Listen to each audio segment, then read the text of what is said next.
আমি তোমাকে ঠকাবো না। তুমি আমাকে বিশ্বাস করো না? আমি তোমাকে কত ভালোবাসি। হ্যাঁ বিশ্বাস করি, বিশ্বাস যদি না করতাম তাহলে কি ওকে খুন করতাম? অবশ্যই তোমাকে বিশ্বাস করি, ভালোবাসি, ভরসাও করি। আচ্ছা ঠিক আছে, তাহলে টিপসইটা নিয়ে নি। এই টিপসই যে নিব, কালি এনেছো? হ্যাঁ কালই তো আনিছি। ওহো জান, আমি তাড়াহুড়া করতে গিয়ে আমার কালিটা আনতে ভুলে গেছি। হ্যাঁ কপাল, তুমি যে কি করো না। এখন এই কালি আনতে গেলে যদি কেউ দেখে তোমাকে সন্দেহ করে তাহলে কি হবে বুঝতে পারছো? আচ্ছা বাদ দাও, কোনো সমস্যা নেই। তোমাদের এখানে পাতিল আছে না? পাতিলার কালি দিয়ে ওইটা দিয়ে টিপসই করে নাও। আরে এটা কিভাবে সম্ভব? তুমি এক কাজ করো, যে কালিটা নিয়ে আসো। আরে না না, পাতিলা দিয়ে হবে। হবে? ফিঙ্গারপ্রিন্ট হয়তো। আচ্ছা ঠিক আছে, তাহলে তাড়াতাড়ি তুমি একটা যে নিয়ে এসো। দাঁড়াও, তুমি এখানে দাঁড়াও। হ্যাঁ আমি আচ্ছা, আসতেছি। আরে তোমার বাসা, তুমি যাও। এই পাতিলা কোথায় রাখছো এটা কি আর আমি জানি নাকি? যাও তুমি নিয়ে তাতে আসো। কি হয়েছে? তুমি তো 2 বছর যাবত এই বাড়িতে আসা যাওয়া করো। এই বাড়িতে কি তুমি কম এসেছো? তাছাড়া আমরা 2 বছরে কত রোমাঞ্চ করেছি এই বাড়িতে। এই বাড়ির প্রত্যেকটা কোণা কোণা তোমার চেনা আছে। যাই হোক তুমি বসো, আমি নিয়ে আসছি। যাও তুমি নিয়ে আসো। শালা মরছে কিনা একটু চেক করতে হবে। আবার কেলানি খাইতে হবে তো।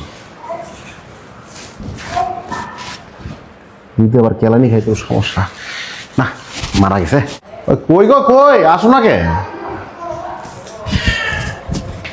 এই যে পাতিল নিয়ে এসেছি।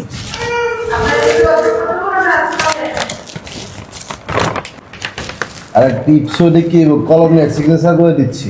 আর তুমি কি পাগল হয়ে গিয়েছো নাকি? মরা মানুষ সিগনেচার করবে কিভাবে? তাড়াতাড়ি টিপসই নাও তো।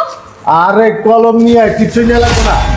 আরে এ কি মরা মানুষ কিভাবে কথা বলে? আরে বুঝ বুঝ বুঝ। আমি মরা মানুষ এই তুমি 1 ঘন্টার ভিতর মরে ভূত হয়ে গিয়েছো। আমি কিছু করিনি, আমি কিছু করিনি। এই তোর কত বড় সাহস, তুই আমার খাবারে বিষ দিস? এই এই সাহস তুই কোথায় পেয়েছিস? এই বল, আমার খাবারে বিষ দিয়ে আমাকে মারার প্ল্যান করে এই বাড়ি গাড়ি অর্থ সম্পদ টাকা পয়সা সব তোমার এই বয়ফ্রেন্ডের নামে লিখে নিয়ে আমাকে বুড়িগঙ্গা নদীতে ফেলে দিয়ে মালদ্বীপে উড়ান দিবা?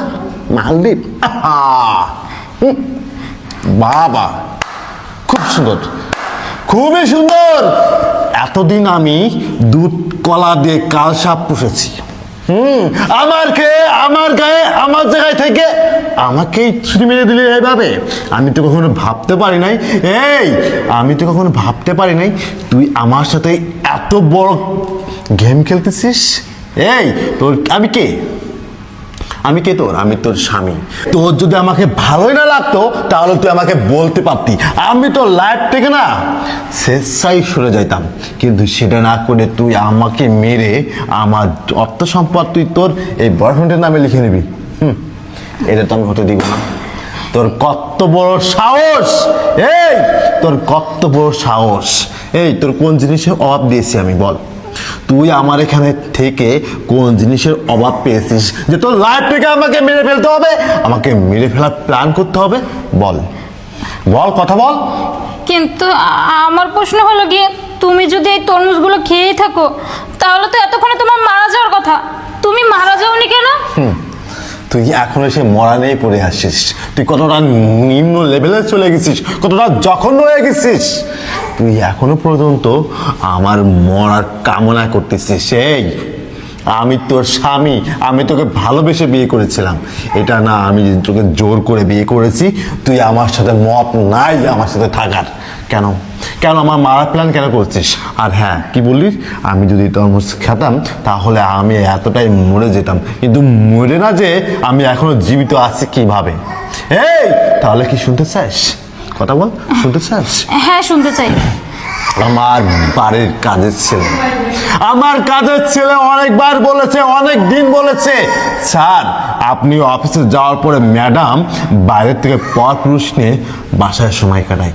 কিন্তু আমি কখনো বিশ্বাস করিনি যে আমার স্ত্রী আমার সাথে এ ধরনের কাজ করতে পারে। কিন্তু আজকেও বিশ্বাস করি নাই যখন আমার কাজের ছেলে আমাকে বলেছে তখন ভাবলাম তাহলে আমি একটু দেখি আসলে সত্যা কোনটা আর মিথ্যা কোনটা।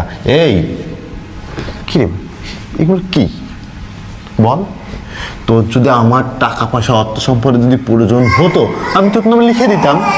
আমার মনে তো তোর নাকি নাকি আমার অন্য কোনো বউ আছে, অন্য কোনো স্ত্রী আছে, অন্য কোনো জায়গায় কি আমার ছেলে মেয়ে আছে যে আমার এত অর্থ সম্পদ টাকা পয়সা আমি তাদের নামে লিখে দিতাম, তোকে আমি দিতাম না? এই বল, তুই কি কখনো দেখছিস যে আমি অন্য কোনো মেয়ের সাথে কথা বলেছি? তুই কখনো দেখেছিস যে তোর অবর্তনে আমি অন্য কারোর সাথে বিভিন্ন পার্কে আড্ডা দিয়েছি? তুই কখনো দেখেছিস? দেখিস নাই। তাহলে তুই আছে কেন আমার সাথে এত বড় প্রতারণা করলি? হ্যাঁ, প্রতারণা করেছি কারণ আমি তোমাকে ভালোবাসি না। তুমি তো সবসময় কাজের ক্ষেত্রে বাইরে থাকো, তুমি তো সারাক্ষণ কাজ কাজ নিয়ে পড়ে থাকো। আমারও তো একটা সঙ্গীর দরকার হয়। সারাদিন ঘরের ভিতরে আমি একা থাকতে থাকতে বোর হয়ে গেছি, তাই ওর সাথে আমার পরিচয় হয়েছে আর ভালো একটা সম্পর্ক হয়েছে। আমি ওকে ভালোবাসি। তুই ওকে ভালোবাসিস? হ্যাঁ। এই তুই যদি এখানে যদি ভালোবাসিস তাহলে আমাকে ভালোবেসেছিলি কেন? এই আমার সাথে প্রতারণা কেন করেছিলি? তুই কি আমাকে ভালোবেসে বিয়ে করিসনি? তাহলে আমাকে ভালোবাসার পরেও তুই এই ছেলেকে তুই ভালোবেসে আমার বাসায় জায়গা দিয়েছিস, আমার অবর্তন তুই বাসায় আনছিস, আর এখন প্ল্যান করেছিস যে এই জমি জায়গা অর্থ সম্পদ সব কিছু এই স্টামে লিখে নিয়ে আমাকে মেরে ফেলে আমাকে বুড়িগঙ্গাতে ফেলে দিবি? এই তোর বিবেক কি নাই? তোর বিবেক কি মনুষ্যত্ব কি সব কিছু মরে গেছে? বল, এই তোর বিবেক কি একটু না দিল না যে আমি যেটা করতেছি সেটা অন্যায় করতেছি, আমি যেটা করতেছি সেটা অপরাধ করতেছি? এই তুই কি মরবি না? তুই কি মরবি না? তুই কি আল্লাহর সামনে যাবি না? এই আল্লাহর সামনে কি হিসাব দিবি না? তখন তুই কি হিসাব দিবি? এই দুনিয়া হচ্ছে ক্ষণস্থায়ী, চিরস্থায়ী না। আজকে আছি, কালকে থাকবো না। মরে যাওয়ার পরে এত অর্থ সম্পদ টাকা পয়সা না কবরে যাবে না, কবরে নিতে পারবি না। শুধুমাত্র কবরে কি যাবে জানিস? শুধু একটা কাপড়। এই কাপড়টা তোর সঙ্গে যাবে, তোর সঙ্গে না এত কোটি কোটি কোটি টাকা না তোর কবরে দিয়ে আসবে না মৃত্যুর পরে। তাহলে তোর এই টাকার জন্যই তুই আমাকে মেরে ফেলে দিবি? তোকে যেহেতু ভালোবেসে বিয়ে করেছিলাম, আর আজকে তুই এই টাকার জন্য আমাকে মেরে ফেলতেছিস শুধুমাত্র এই ছেলেটার জন্য। আর এই ছেলে, এই তোর কত বড় সাহস! হ্যাঁ, তুই আমার স্ত্রীর সাথে এই ধরনের কাজটা করেছিস, আর আমার স্ত্রীকে তুই এই ধরনের ব্রেনটে খেলা দিছিস যে তার মাথায় কাঁঠাল ভেঙে আমার অর্থ সম্পদ সবকিছু তোর নামে লিখে নিবি। এই তোর কত বড় সাহস! তোর আমি মারবো না। তোর মতো চুনোপুটিকে মেরে না আমার এই সুন্দর হাতখানা না নষ্ট করতে চাই না। তোকে আমি পুলিশে দেবো। তোদের মতন ছেলেদের কিনা আমার চিনা আছে, তোদের মতন পুরুষদের না আমার পয় করে না আমি চিনি। কারণ কি জানোস? তোরা বিভিন্ন এলাকায় যায় বিভিন্ন ধনীর স্ত্রীকে টার্গেট করে তাদের অর্থ সম্পদ লুটে নেওয়ার পরে তাকে ভোগ করে ডাস্টবিনে ফেলে দিস। এই তোদেরকে আমি চিনি না, তোর বিষয়টা আমি দেখতেছি। দাঁড়া। আর তোমাকে বলি আমার ঘরে বউ তো ভালো না। আমার ঘরের বউ যদি ভালো হতো তাহলে আজকের এই দিনগুলো না আমার দেখতে হতো না। আর তোমাকে আমি আর মাপও করবো না। আর তুমি যে কাজটা করেছো, হ্যাঁ, এই কাজ কখনো ক্ষমা হবে না। আমি তোমাকে চাইলে পুলিশে দিতে পারতাম, কারণ আমি তোমাকে পুলিশে দিচ্ছি না। থাক, আর কষ্ট পেও না তুমি। আমি তোমাকে পুলিশে দিচ্ছি না, কারণ তোমাকে পুলিশে দিলে মিডিয়া হবে, অনেক মিডিয়া নিউজ করবে যে বাবু চৌধুরীর একটা মাত্র বউ সে পুলিশের কাছে রয়েছে, তাও আবার অন্য ছেলের সাথে অ্যাপিয়ার করার জন্য এবং বাসায় একান্ত সময় কাটানোর জন্য আজকে তার স্ত্রীকে পুলিশের কাছে ধরিয়ে দিয়েছে। সেই করতে বাবুর নামটাই আসবে, অন্য কারোর নামটা আসবে না। আর আমার নাম যখন আসবে তখন আমার ইজ্জত সম্মান সব কিছু নষ্ট হবে। তোদের মতো মেয়েদের জন্য না আমাদের ইজ্জত সম্মানটা এভাবে না দুলাই মিশাই চলে যায়, ঠিক আছে? আমরা সমাজে মুখ দেখাইতে পারি না। আর হ্যাঁ, তোকে আমি পুলিশে দিলাম না, তোকে আমি ছেড়ে দিলাম। যা, চলে যা। এই ছেলের সাথে তুই চলে যা।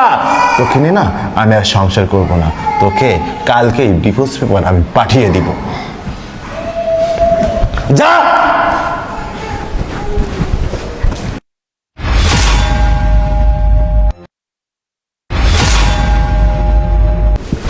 কত বড় সাহস! এতদিন কাকে ভালোবাসলাম, এতদিন কাকে ভালোবাসলাম, কাকে এই এই জায়গাটায়, এই কলিজায় আমি জায়গা দিলাম। হায় হায় রে নারী জাতি রে, হায় রে নারী জাতি! নারী জাতি কতটা জঘন্য, কতটা নিম্ন, সেটা তুই আমাকে প্রমাণ করে দিলিস। যা যা, তুই কতদিন সুখে থাকতে পারিস, কতদিন ভালো থাকতে পারিস, এটা আমিও দেখবো।